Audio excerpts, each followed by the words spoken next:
Hey, welcome back to the Ping Pong Flick Show. My name is Chris Wong. Short video, but I just want to congratulate Aquaman for opening big in China. It's winning over there, man. The opening box office weekend for China, 3-day take, is $94 million. Whoa! If that's huge, and just to tell you how huge that is, it has it overtook Wonder Woman's entire China take. All right, it beat Batman v Superman. It beat the all-time Warner Brothers movie, which was Ready Player One, which was like at 66 million. This thing is huge. It's awesome. I mean, Aquaman is winning over there. It didn't open as big as like Venom or Infinity War and stuff like that, but even then, man, even then, it's just could be a surefire sign. This may be DCEU's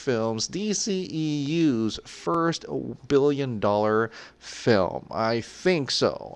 By the time we even get to the United States, we're going to have a more clear picture of how it's doing worldwide, because it's opening other places this coming week, and finally US will be like 2 weeks later, I think.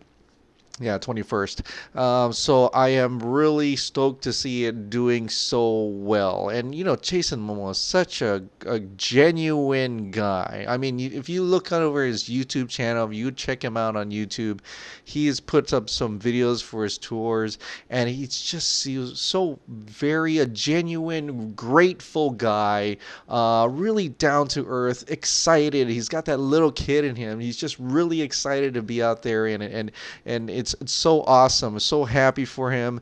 This is incredibly great for Jason Momoa and James Wan and Patrick Wilson and Amber Heard.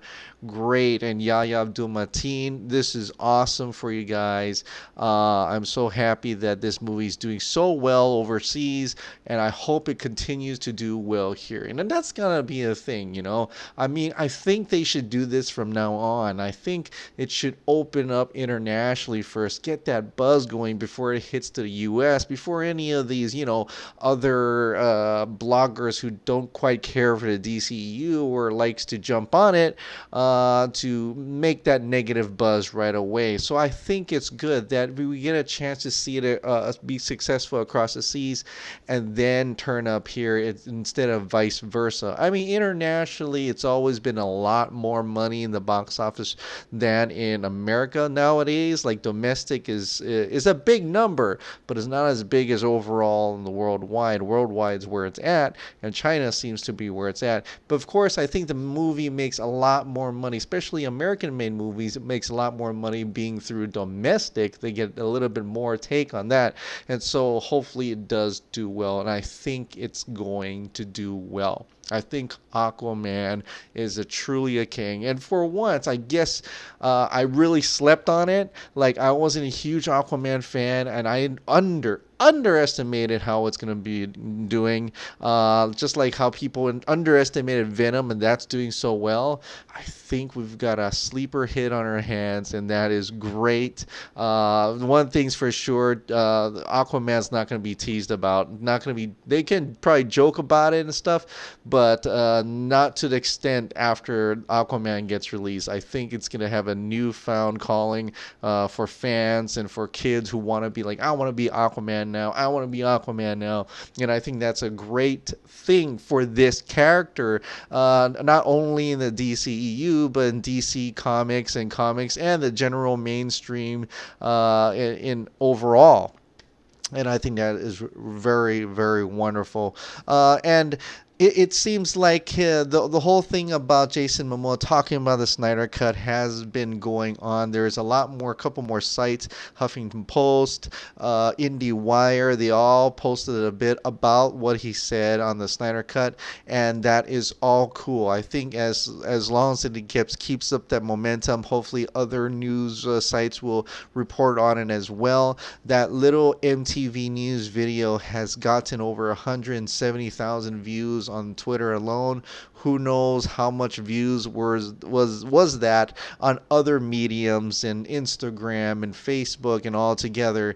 It's quite something. I think it's getting really out there. Zack Snyder's liking all these different posts on Vero about that. So it seems like he is really supporting that.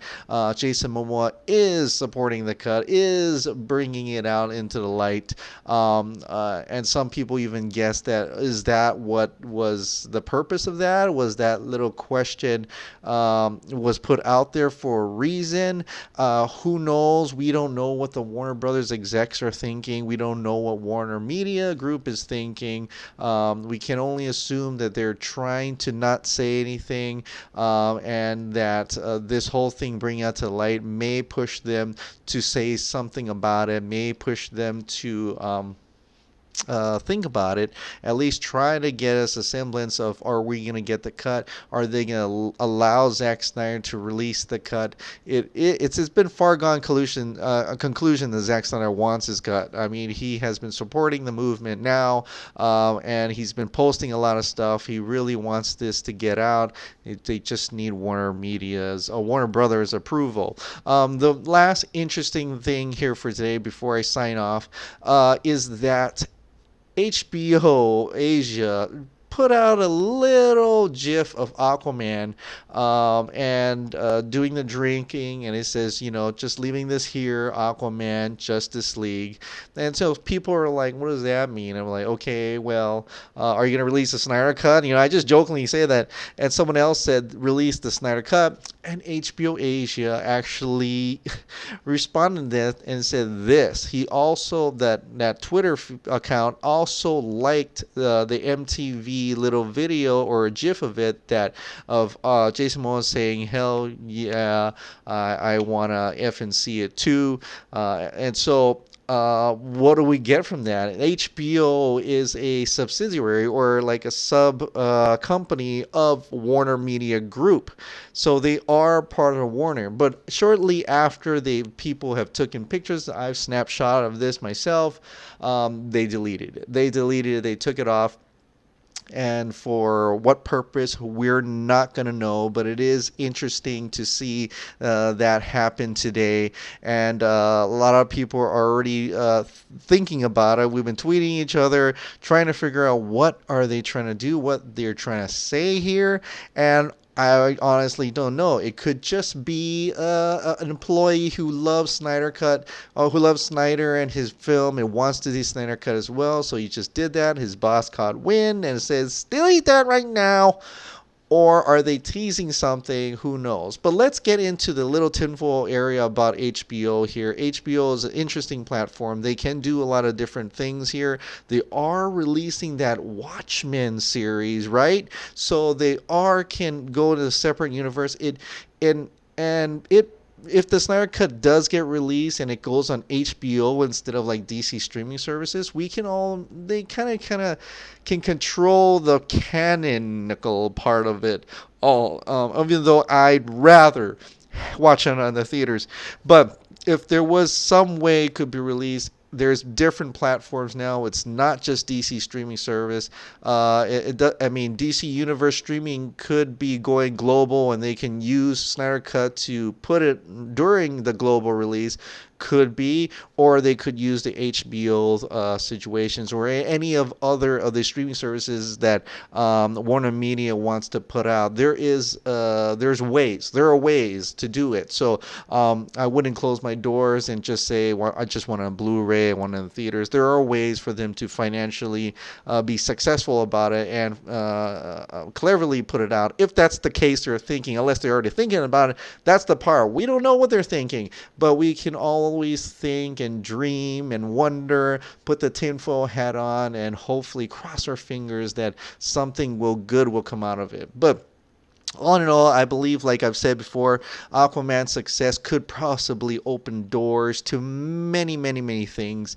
Not just the Snyder Cut, but, a hot take. I mean, after all those execs that were fired and moved around, John Berg's gone, Jeff John's gone, all these people, Joss Whedon's gone, Nelson's gone, and it shuffled around, and Walter Hamada came in. This could add, and with Aquaman releasing to a success, with most of the control on that film to James Wan, and he's responsible for almost all of it. Like, I'm hearing that it doesn't have anything that a lot of hands were put in it. That this is definitely a James Wan film. Then I think for that part of our battle, we've won, because that means they're really going aside of the creator's decisions. They're not worrying about too much of the entire cinematic universe. In that case, they are doing it different from the Marvel universe. It's not totally connecting. They're just worrying, just putting it, all that creative effort and all of that into making a good film, and then making another good film and another good film, without worrying about it connecting and how this interplays together and stuff like that. Like the Marvel Cinematic Universe, they are truly doing their own thing. So with that point, I think that's a huge win if that's the case. I haven't seen Aquaman yet, but I will let you know how my thoughts on it when it comes out, when I get to watch it on December 15th. But the other part of it is, release the Snyder Cut, guys. All right. That is it for today. Tomorrow is going to be Godzilla. Godzilla's going to release its trailer for Godzilla King of the Monsters, the second trailer. I can't wait to see it. I've heard some great things about monster battles and stuff like that, so I am very much looking forward to that. So that will be my tomorrow's video, unless there's something else that happens. But that is it for tonight. I hope you all had a great weekend. Thank you so much for subscribing. Thank you so much for watching. I'll see you next time. Bye.